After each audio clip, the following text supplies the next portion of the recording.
Hello, good morning my dear friends. मैं विवेक कुमार रोजाना की तरह लेकर उपस्थित हूँ डेली करंट अफेयर एनालिसिस। साथियों, आज है 1 अगस्त 2020 और वार है शनिवार यानी कि सैटरडे। आज का करंट अफेयर एनालिसिस शुरू करने से पहले हम चर्चा करते हैं कल के हमारे क्वेश्चन ऑफ द डे के आंसर की। लास्ट डे हमने क्वेश्चन पूछा था कि निम्न में से किस देश ने अपना पहला सैन्य संचार उपग्रह military communication satellite ANASIS second का प्रक्षेपण किया था। ऑप्शन ए चीन, option B Japan, option C Taiwan और ऑप्शन डी दक्षिण कोरिया। साथियों, अभी हाल ही में पहला सैन्य संचार उपग्रह यानी कि मिलिट्री कम्युनिकेशन सैटेलाइट ANASIS का प्रक्षेपण हुआ है और इसका प्रक्षेपण किसने किया है? दक्षिण कोरिया ने। ऑप्शन डी राइट आंसर था कल के हमारे क्वेश्चन का, दक्षिण कोरिया। साथियों मेरे, इसका जो प्रक्षेपण है वो अमेरिका की निजी अंतरिक्ष कंपनी स्पेस एक्स ने फ्लोरिडा स्थित कैप कैनावेरल एयरफोर्स स्टेशन से किया था। तो कल का हमारा राइट आंसर था ऑप्शन डी, दक्षिण कोरिया। हाथ में लकीरों के आगे पहले उंगलियां होती है। इसका मतलब यह है कि पहले आपको मेहनत करनी होगी किस्मत पाने के लिए।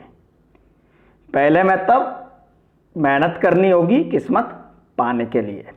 और इसी मोटिवेशन के साथ शुरू करते हैं आज का हमारा करंट अफेयर्स जीके का एनालिसिस। क्वेश्चन संख्या 5 से, निम्न में से किसे प्रधानमंत्री नरेंद्र मोदी का नया निजी सचिव प्राइवेट सेक्रेटरी नियुक्त किया गया है? Option A Hardik Satish Chandra Shah, option B Vinay Kumar Singh, option C Aarti Shukla और ऑप्शन डी अरविंद कुमार गुप्ता।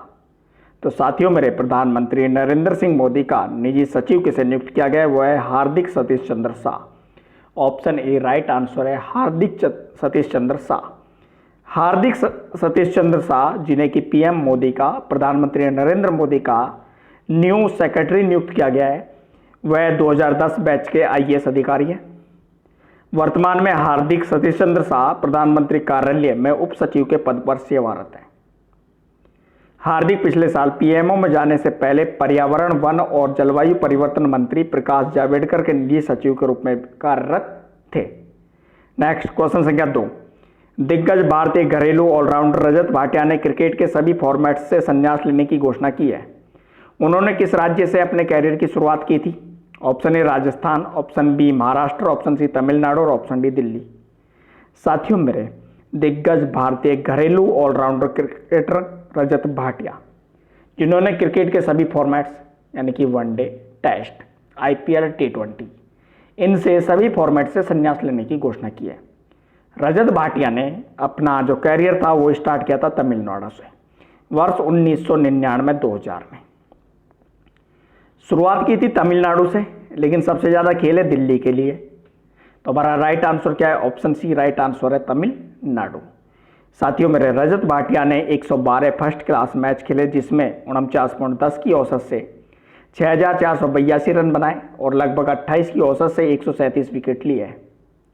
उन्होंने 119 लिस्ट ए गेम और 146 T20 मैच भी खेले। रजत भाटिया ने आखिरी बार वर्ष 2019 में प्रथम श्रेणी मैच खेला और रणजी ट्रॉफी 2018-19 सत्र में 700 रन बनाए हैं। इसके अलावा भाटिया आईपीएल में भी Delhi Daredevils, Rajasthan Royals, Kolkata night Riders और राइजिंग पुणे सुपर जायंट्स के लिए भी खेल चुके हैं। नेक्स्ट क्वेश्चन संख्या 3, पद्मश्री पुरस्कार से सम्मानित सोनम शेरिंग लेप्चा का निधन हो गया है, वह कौन थे? ऑप्शन ए इतिहासकार, ऑप्शन बी लोक संगीतकार, ऑप्शन सी फिल्मकार, ऑप्शन डी चित्रकार। तो साथियों मेरे, पद्मश्री पुरस्कार से सम्मानित सोनम शेरिंग लेप्चा ये थे लोक संगीतकार। ऑप्शन बी राइट आंसर है लोक संगीतकार। साथियों मेरे, इनका जन्म वर्ष 1928 में पश्चिम बंगाल के कलिम्पोंग में हुआ था। उन्होंने अपने कैरियर की शुरुआत एक सैनिक के रूप में की थी। उन्होंने सिक्किम के विभिन्न हिस्सों की यात्रा की और भारतीय लोक और पारंपरिक लेप्चा संस्कृति को लोकप्रिय बनाने में महत्वपूर्ण योगदान दिया था। लेप्चा वर्ष 1960 में ऑल इंडिया रेडियो पर लोक संगीत के कार्यक्रम किए, जिससे वो प्रसिद्ध हुए। उन्होंने लोक संगीत के क्षेत्र में दिए इनके उत्कृष्ट योगदान के लिए साल 2007 में उन्हें पद्मश्री सम्मान से सम्मानित किया गया था। नेक्स्ट क्वेश्चन संख्या 4, सरकारी थिंक टैंक नीति आयोग द्वारा किस राज्य के बीजापुर जिले को फरवरी-जून 2020 की अवधि के दौरान समग्र डेल्टा रैंकिंग में आकांक्षी जिलों की सूची में सबसे शीर्ष स्थान दिया गया है? Option A Uttar Pradesh, option B Madhya Pradesh, option C Bihar, option D Chhattisgarh. साथियों, नीति आयोग द्वारा बीजापुर जिला जो कि किस में? छत्तीसगढ़ में। ऑप्शन डी राइट आंसर है, छत्तीसगढ़ में बीजापुर जिला, जिसको आकांक्षी जिलों की सूची में प्रथम स्थान दिया गया है। तो ऑप्शन डी राइट आंसर है, छत्तीसगढ़। साथियों, आकांक्षी जिलों के कार्यक्रम का उद्देश्य क्या है? ये कार्यक्रम जो था ये जनवरी 2018 में शुरू किए गए थे और आकांक्षी जिलों के कार्यक्रम का उद्देश्य उन जिलों को विकास के राह पर वापस लाना है जो प्रमुख सामाजिक क्षेत्रों में पीछे रह गए और अल्प विकसित श्रेणी में है।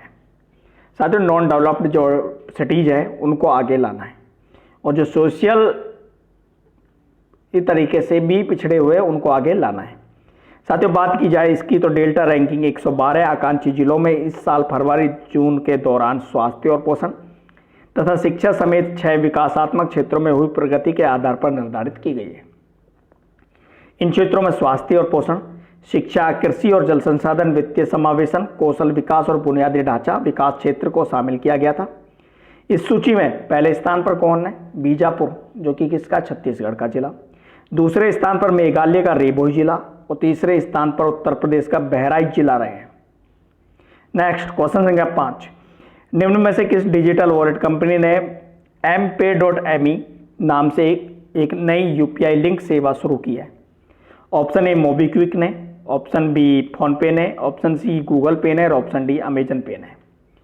साथियों, मेरे अभी हाल ही में MPay.me नाम से एक यूपीआई सेवा शुरू की गई है और ये यूपीआई लिंक सेवा शुरू की है मोबीक्विक ने। ऑप्शन ए राइट आंसर है, मोबीक्विक ने। साथियों, मेरे यह सेवा यूजर्स को किसी भी यूपीआई पेमेंट ऐप से पैसे भेजने और प्राप्त करने में सक्षम बनाएगी। एमपे का इस्तेमाल कर बनाया गया सिंगल लिंक पैसे भेजने और प्राप्त करने के लिए कहीं भी साझा किया जा सकता है, जो मोबाइल के साथ साथ डेस्कटॉप पर भी काम करेगा। MPay.me के जरिए उपयोगकर्ता अब अपने फ़ोन नंबर का उपयोग करके अपने स्वयं के मिनी निजी भुगतान गेटवे बना सकेंगे। साथ ही साथ पेमेंट करने के लिए उपयोगकर्ता को इसे चैट, SMS या ईमेल आदि पर इससे उस व्यक्ति के साथ साझा करना होगा। वह सभी मोबीक्विक यूपीआई उपयोगकर्ता जिनके पास अपना व्यक्तिगत भुगतान लिंक है वह इस सेवा का उपयोग कर सकते हैं। इस लिंक का उपयोग जो मोबीक्विक का MPay.me जो लिंक है, इस लिंक का उपयोग मोबीक्विक, इसके अलावा फोनपे, पेटीएम इत्यादि माध्यम से भी किया जा सकता है। गूगल पे, फोनपे, पेटीएम इत्यादि माध्यम से भी कर सकते हैं। बात की जाए मोबीक्विक की, तो मोबीक्विक के CEO है विपिन चंद्रप्रीत सिंह और इसका मुख्यालय हरियाणा के गुरुग्राम में है।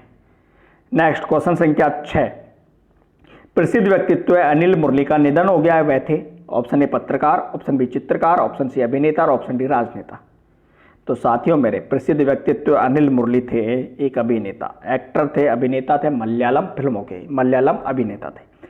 ऑप्शन सी राइट आंसर है, अभिनेता। मलयालम अभिनेता अनिल मुरली ने सिल्वर स्क्रीन पर अपने कैरियर की शुरुआत वर्ष 1993 में कन्याकुमारीयल ओरू कविता के साथ की थी। उन्होंने मलयालम, तमिल और तेलुगु फिल्म जगत में 200 से अधिक फिल्मों में अभिनय किया था। अभिनेता अनिल मुरली को lion, Balram versus Tharadas, Mahasamudram, Narayan CBI, July four rock and roll, run baby run, Amen, dolphin bar, Ramleela, Joseph, Nimir, Randu, नील, थानी और वा कोडी जैसी फिल्मों में उनकी भूमिकाओं के लिए जाना जाता था।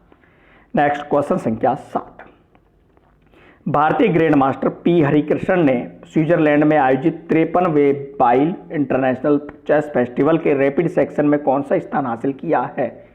ऑप्शन ए पहला, ऑप्शन बी दूसरा, ऑप्शन सी तीसरा और ऑप्शन डी चौथा। साथियों, मेरे P हरिकृष्णन ने स्विट्जरलैंड में जो आयोजित हुई थी बाइल इंटरनेशनल चेस फेस्टिवल, उसमें दूसरा स्थान हासिल किया है। ऑप्शन बी राइट आंसर है, दूसरा स्थान। साथियों, मेरे वर्ल्ड में 26 नंबर पर काबिज भारतीय ग्रैंड मास्टर P हरिकृष्णा ने शीर्ष पर रहने वाले पोलैंड के रोडोस्वेले वोजेटोको की तुलना में 10 अंक कम हासिल किए।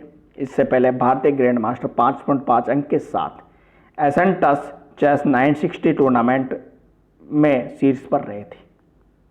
साथियों, बात की जाए बाइल इंटरनेशनल चेस फेस्टिवल की, तो बाइल चेस फेस्टिवल कोविड-19 महामारी के दौरान बोर्ड पर खेले जाने वाला पहला प्रमुख कार्यक्रम है, जिसका आयोजन सभी स्वास्थ्य प्रोटोकॉल का पालन करते हुए किया जा रहा है।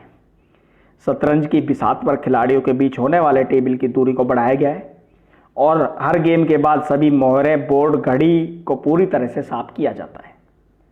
इसके अलावा दर्शकों को कार्यक्रम स्थल पर जाने की अनुमति नहीं है। नेक्स्ट क्वेश्चन संख्या 8, उड़ान योजना के तहत किस राज्य में एक नई हेलीकॉप्टर सेवा का अनावरण किया गया है, जिसे पवन हंस लिमिटेड द्वारा संचालित किया जाएगा? Option A Uttarakhand, option B Rajasthan, option C Gujarat और option D Tamil Nadu.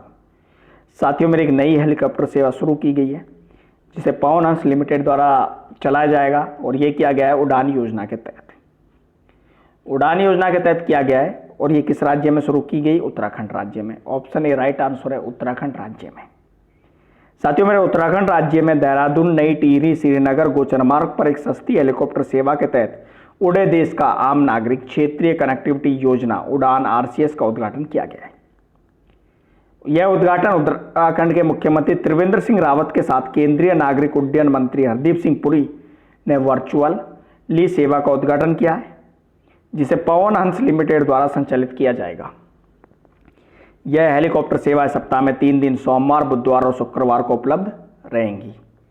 Next question संख्या 9, ग्रामीण विकास को बढ़ावा देने के लिए CSIR और विज्ञान भारती के साथ किस प्रौद्योगिकी संस्थान ने उन्नत भारत अभियान शुरू किया है? Option A IIT Mumbai, option B IIT Kanpur, option C IIT Patna और ऑप्शन डी IIT दिल्ली। साथियों, उन्नत भारत अभियान के तहत CSIR और विज्ञान भारती के साथ जो प्रौद्योगिकी संस्थान ने यह अभियान शुरू किया उसका नाम है IIT Delhi. Option D right answer है, IIT Delhi, Indian institute of technology Delhi.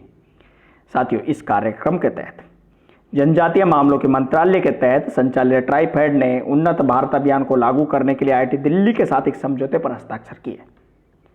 कई संस्थानों के 2600 प्लस शोध कार्यों को प्राप्त करने के लिए ट्राइफेड के वन धन कार्यक्रम के तहत काम करने वाले आदिवासी उद्यमियों के लिए समझौते पर हस्ताक्षर किए गए, जो कि उन्नत भारत अभियान का एक हिस्सा है। इस नए समझौते के साथ माइनर फॉरेस्ट प्रोड्यूस में लगे आदिवासी वन निवासी नई प्रसंस्करण प्रौद्योगिकियों, मेंटरशिप, ट्रांसफॉर्मर, डिजिटल सिस्टम, उत्पाद नवाचार और हैंड होल्डिंग तक पहुंच सकेंगे। नेक्स्ट और आज का हमारा अंतिम क्वेश्चन संख्या 10 की प्रतिवर्ष भारत में मित्रता दिवस कब मनाया जाता है? ऑप्शन ए अगस्त महीने के पहले रविवार को, ऑप्शन बी अगस्त महीने के पहले सोमवार को, ऑप्शन सी अगस्त महीने के पहले मंगलवार को और ऑप्शन डी अगस्त महीने के पहले बुधवार को। साथियों, मेरे हैप्पी फ्रेंडशिप डे प्रत्येक वर्ष भारत में मनाया जाता है पहले अगस्त महीने के पहले रविवार को। ऑप्शन ए राइट आंसर है, अगस्त महीने का पहला रविवार। साथियों, दुनिया भर में तो 30 जुलाई को 2020 को अंतर्राष्ट्रीय मित्रता दिवस यानी कि इंटरनेशनल फ्रेंडशिप डे मनाया जाता है। पराग्वा ऐसा देश है जहां पहली बार वर्ष 1958 में अंतर्राष्ट्रीय फ्रेंडशिप डे मनाए जाने का प्रस्ताव पेश किया गया था। इसके बाद संयुक्त राष्ट्र ने 30 जुलाई को अंतर्राष्ट्रीय फ्रेंडशिप डे के रूप में मनाने का ऐलान किया था और भारत में यह दिवस कब मनाया जाता है? अगस्त के पहले रविवार को। तो ऑप्शन ए राइट आंसर था, अगस्त के पहले रविवार को। मेरे प्यारे साथियों, ये था आज का हमारा करंट अफेयर्स जीके का एनालिसिस। अब चर्चा की जाए आज के हमारे क्वेश्चन ऑफ द डे की, तो आज का हमारा क्वेश्चन ऑफ द डे निम्न में से कौन घरेलू रेटिंग एजेंसी इक्रा के नए CEO बने? Option A N Sivaraman, option B AK Prasad, option C M Sinha और ऑप्शन डी S चौधरी। और मेरे प्यारे साथियों, इस क्वेश्चन का आंसर आपको कमेंट बॉक्स में देना है।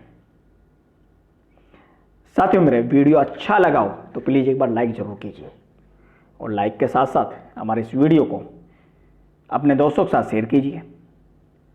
शेयर करने के साथ साथ यदि आप नए हमारे YouTube चैनल पर आए तो प्लीज़ एक बार हमारे YouTube चैनल UV कंपटीशंस को सब्सक्राइब कर दीजिए, जिससे आपको हमारे द्वारा दिए गए अपडेट्स का नोटिफिकेशन मिलते रहे। थैंक यू सो मच, धन्यवाद। मिलते हैं एक नए वीडियो के साथ हमारे YouTube चैनल UV कंपटीशंस पर।